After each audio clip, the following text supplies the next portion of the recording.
Alors pour cette minute légale, on a le plaisir de vous recevoir, Anne-Sophie Poggi. Bonjour. Bonjour Julien. Vous êtes partenaire de l'Agora des DSI. Vous animez bien sûr à chaque rendez-vous cette minute légale. Et je vous demande alors quel est le sujet que vous allez aborder aujourd'hui. Eh bien aujourd'hui, j'aborde le sujet de l'IA.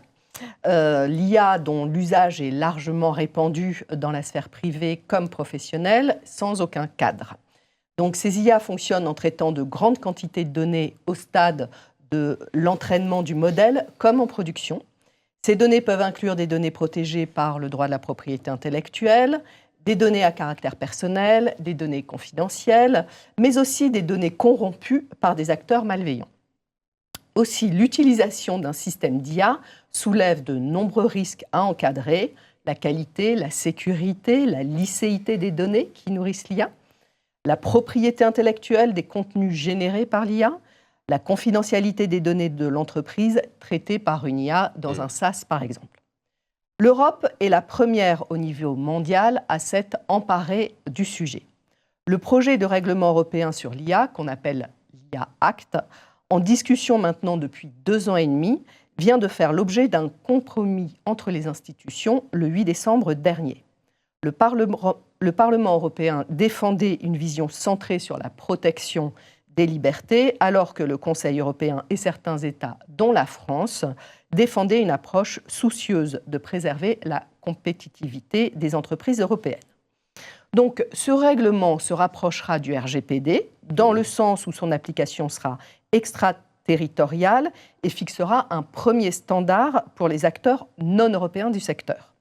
Mais l'IA Act retient une approche différenciée, basée sur des risques selon 4 niveaux. Il y aura des IA interdites, des IA à haut risque, des IA à risque limité et des IA à risque faible. Seront interdites par exemple des IA de notation de citoyens, comme ça existe en Chine, ou des IA de police prédictive, ou encore des IA de reconnaissance des émotions au travail.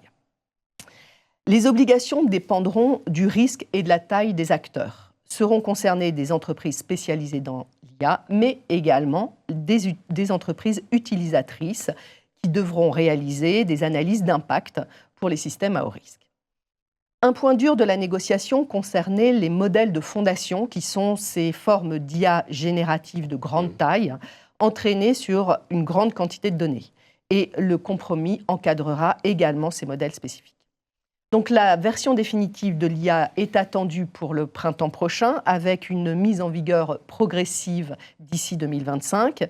Et d'ici là, en fait, je conseille fortement aux entreprises de ne pas s'endormir sur ses lauriers et de faire une cartographie des risques, puisqu'il y a un usage dans l'entreprise, d'informer les salariés, de les former à l'IA, voire de modifier les chartes informatiques pour pouvoir encadrer tout cela.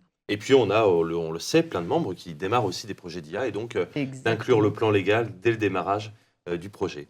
Merci beaucoup Anne-Sophie Poggi pour Julien. cette minute légale.